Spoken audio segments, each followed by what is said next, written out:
Encuentro de los focolarinos casados. Chiara, una vez tú dijiste que la vida es un entrelazarse de circunstancias terrenales e inspiraciones celestiales. ¿Cómo hacer para no dejarnos abatir por el peso de la vida, para vivir con la aceleración de los primeros tiempos?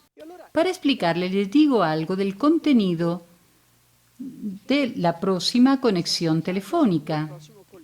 Así lo escuchan de mi viva voz. Como saben, en la última conexión hemos hablado que en los primeros tiempos, aquí se habla de los primeros tiempos, se vivía la palabra de tal manera que se creaba la comunidad. Esto hay que hacerlo siempre. Pero había otra cosa que tenía que ver con la palabra en los primeros tiempos, es decir, la palabra estaba por encima de todo. La palabra tenía la precedencia, lo que valía era la palabra. Nosotros sabíamos que en Dios éramos palabras de Dios y que en la tierra hay que vivir la palabra, ser solo palabra, ser la palabra. Todo lo demás no tenía sentido sino esto, ser la palabra.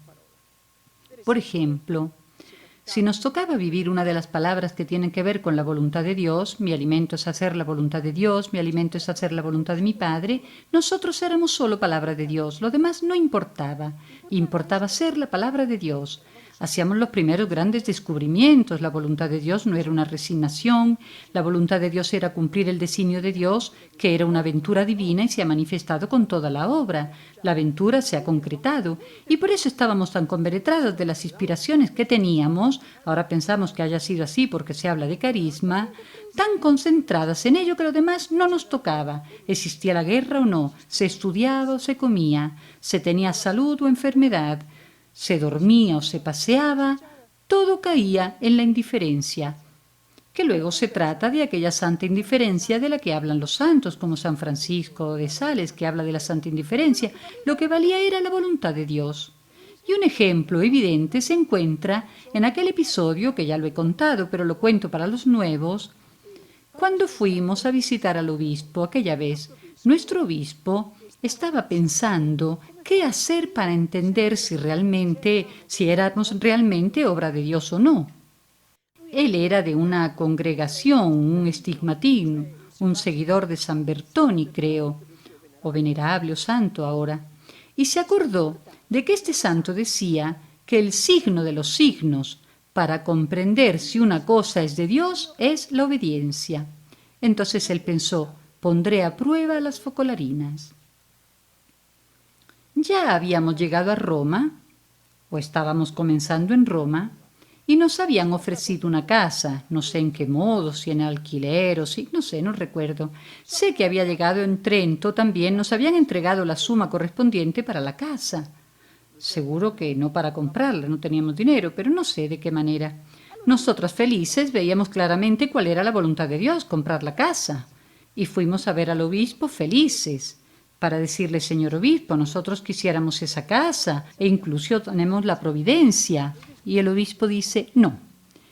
Y nosotras felices, contentas, porque sabíamos la voluntad de Dios, porque no nos importaba tener o no la casa, nos importaba la voluntad de Dios. Este es el ejemplo. Así vivíamos entonces, así debemos vivir ahora. No es importante nada, nada. Tiene importancia la voluntad de Dios. O si vive otra palabra, la de ahora, me parece, este es mi hijo muy querido, escúchenlo. Nosotros lo escuchamos en cada una de sus palabras. Eso importa, que en cada palabra lo escuchemos, que después tengamos que estudiar, trabajar, o no sé, a ser diputado. No tiene importancia, lo que tiene importancia es la voluntad de Dios u otra palabra que se tenga que vivir. Entonces me preguntarán, ¿cómo hacemos, en fin, para quitarnos todas estas cosas humanas que empañan con el peso? Estamos abatidos por el peso de la vida, por vivir aceleradamente. Bien, esfuércense en vivir así y dejen todo lo demás en segundo lugar. Mi esposa diera mi ideal o mi mujer no vive el ideal, no tiene importancia, es voluntad de Dios. Cierto, yo haré de todo para que lo comparta porque la amo. Por tanto, quiero que también ella, dentro de lo posible, tenga esta gracia. Pero no importa, lo importante es la voluntad de Dios. Hay que convencerse de esto. Miren, si hacen así, harán milagros. Milagros. Porque, por ejemplo, con respecto a la voluntad de Dios, he leído el otro día que San Juan de la Cruz dice, Si quieren que las personas lleguen a la perfección, fijen en la mente de las personas la idea de adecuar su voluntad a la voluntad de Dios. Aquí está todo. No se trata, dice, de contemplación, de visiones, de cosas, de éxtasis. Se trata de hacer coincidir la propia voluntad con la voluntad de Dios, hasta que Dios la hace una sola cosa con Él y te transforma en Él, y sucede incluso la unión transformante en las vías individuales. Y en nuestro caso vemos a muchos que mueren como santos y también ellos están compenetrados con la voluntad de Dios. Primero se trata naturalmente de un esfuerzo ascético en el que es necesario hacer coincidir la propia voluntad a la de Dios. Después Dios ayuda y te arrastra consigo en su voluntad. Por eso eres uno con Él. Por decir lo importante que es ser la palabra. Porque estar en contacto con la palabra no es estarlo con una palabra cualquiera. La palabra es una presencia de Dios, es Dios.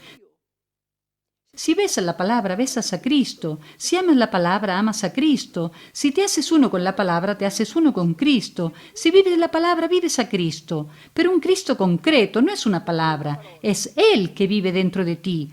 Entonces haremos una gran revolución.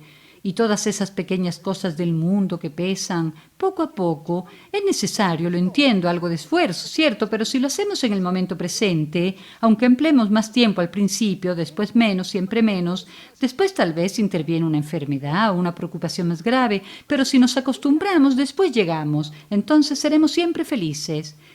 Esto quería decirles como respuesta.